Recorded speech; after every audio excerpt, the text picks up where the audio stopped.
Breaking tonight, Rachel Reeves's first major budget has detonated across Westminster like a political landmine, leaving Labour scrambling to contain a crisis that is now spiralling far beyond their control.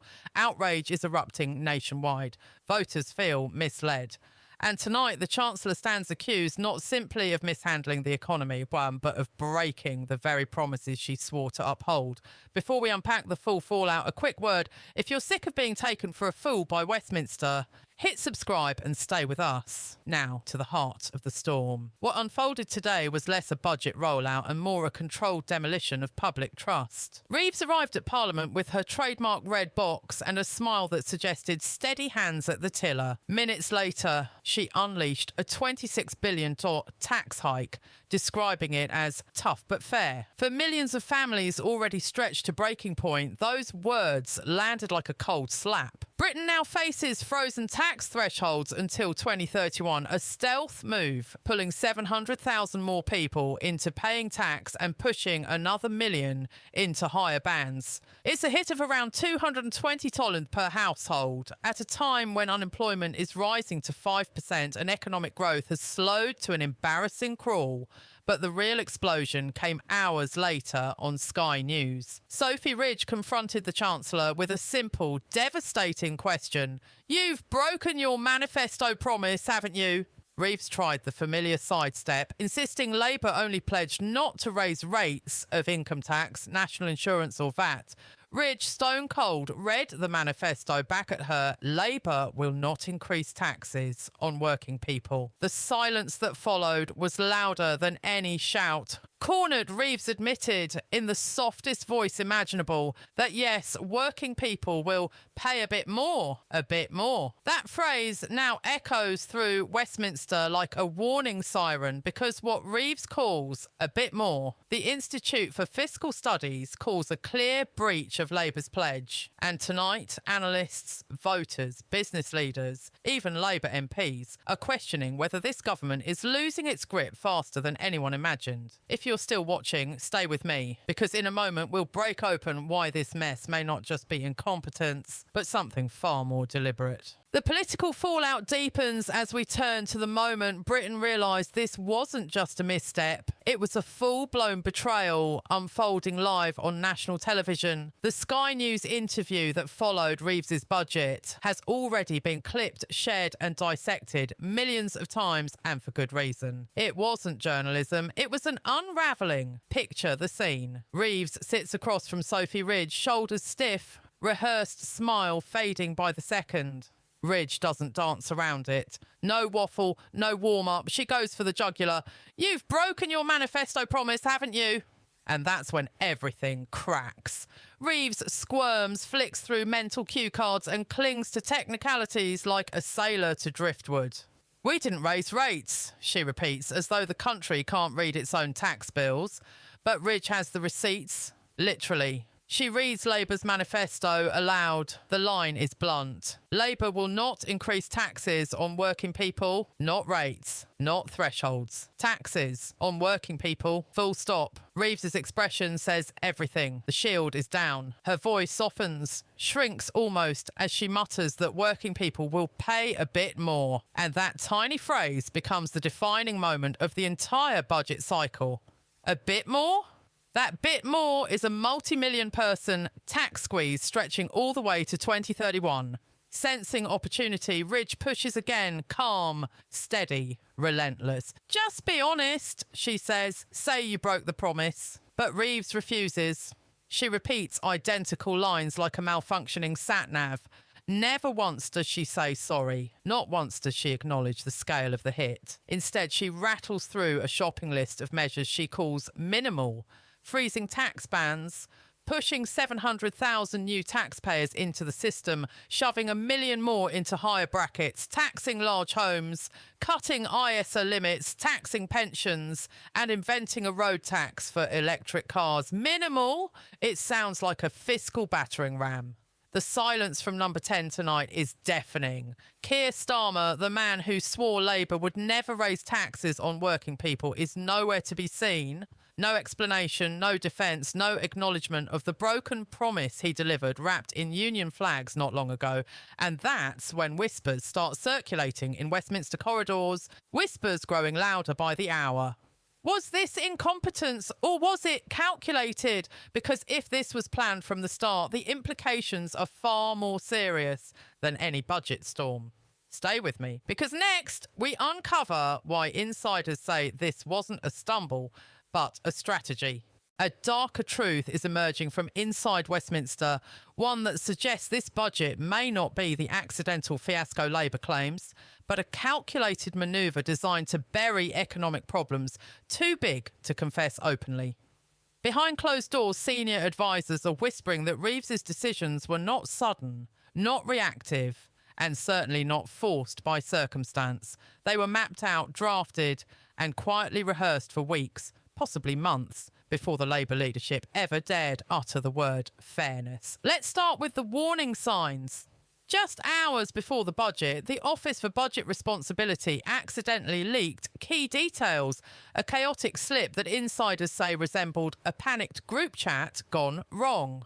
And what did those early numbers reveal? A storm incoming, rising unemployment, stagnating growth, investment drying up, and the pound taking yet another blow on international markets.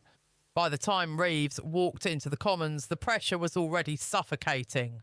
Then came the stealth taxes, freezes and thresholds stretching all the way to 2031. Economists immediately recognised this tactic. It's what governments do when they're desperate for revenue but terrified of the optics of raising tax rates. Instead, they quietly tighten the brackets and let inflation do the dirty work.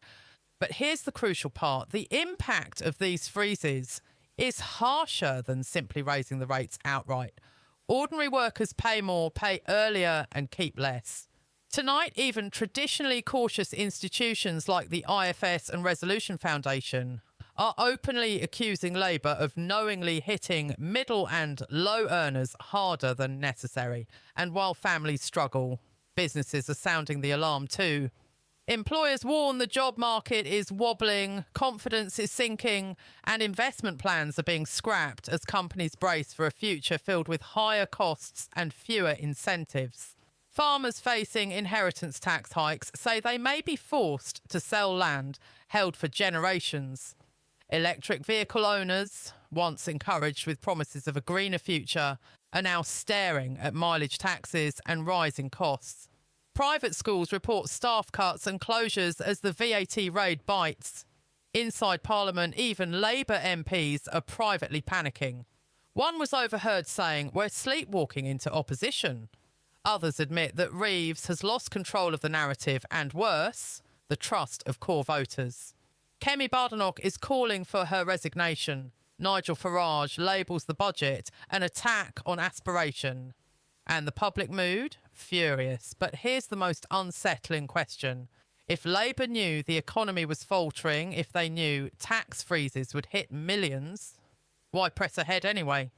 Sources suggest a belief that delivering the pain early would make space for a pre-election giveaway later. A cynical political calculation disguised as responsibility. A gamble that could backfire spectacularly. Stay with me, because in a moment we expose how this crisis is now spreading through every corner of Britain and why the backlash may be far bigger than Labour expected. Across the country, the fallout from this budget is no longer a political argument. It has become a lived reality. In towns, cities, farms and high streets, people are waking up to a Britain that suddenly feels tighter, harder and far less forgiving. What was sold as a fair and balanced plan has turned into a wave of financial pressure that is already reshaping daily life. Families are opening pay slips and realising overnight they've slipped into higher tax brackets without earning a penny more. The frozen thresholds, dismissed by Reeves as a technical adjustment, are pulling hundreds of thousands into the tax net. One supermarket worker from Leeds described it perfectly. It feels like we're being taxed for standing still. And she's not wrong. Millions are. Meanwhile, small businesses are bracing for impact. Bar owners in Manchester are calling this budget a slow death sentence. Independent shops say hiring plans have stalled, pay rises are paused indefinitely, and energy bills remain untouched. Investors are jittery, with several mid-sized companies putting expansion plans on ice. When the economy slows, the first to suffer are always the workers. And the early signs are unmistakable. Farmers, who traditionally avoid the political spotlight, are furious. The inheritance tax changes threaten farms passed down through 4 or 5 generations. One farmer in Norfolk told reporters his land would have to be sold piece by piece to cover the bill. That's not fiscal policy. That's cultural erasure. Even sectors the government beg to modernise are being punished. Private schools hit by the VAT raid are laying off teachers or preparing to close. Parents who stretch themselves financially are now reconsidering everything. And EV owners, once held up as examples of Britain's green transition, are staring at a mileage tax that feels like a betrayal after years of government encouragement. Inside Westminster, the atmosphere has turned icy. Labour MPs whisper that the leadership misjudged the entire country.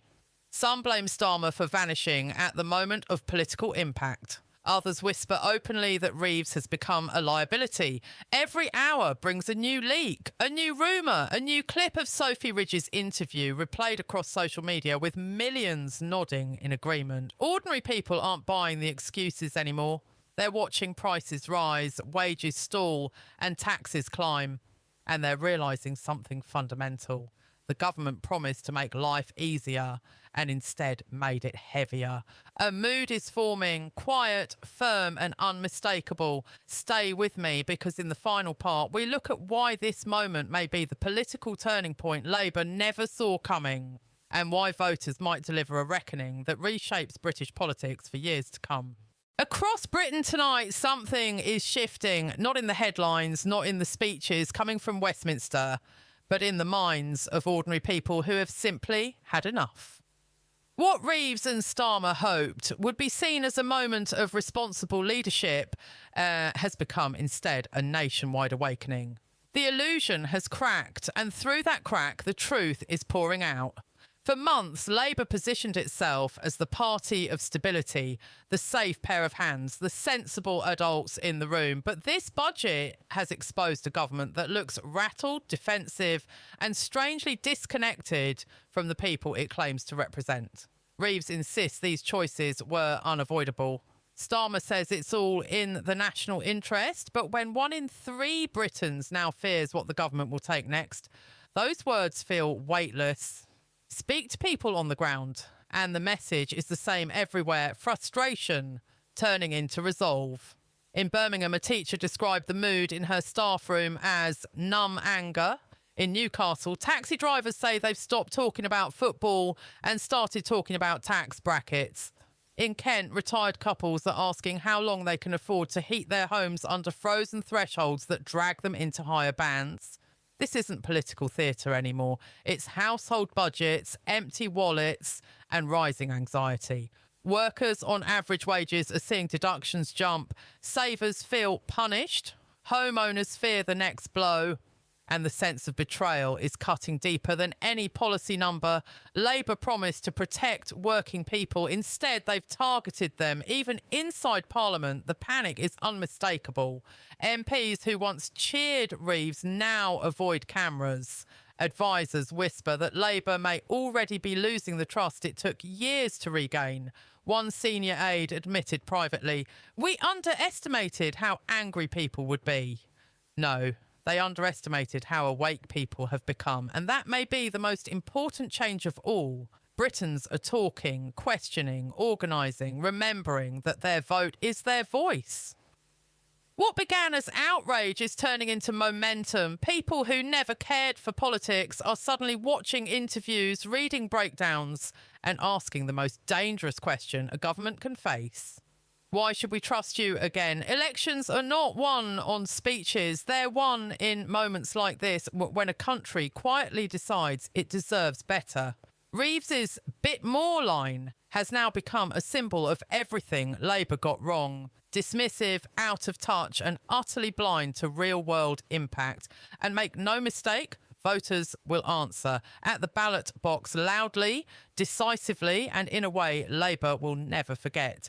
If you're tired of being talked down to, taxed dry and treated like you won't notice, hit subscribe, stay informed and stay unshakable. Britain is waking up and this story is far from over.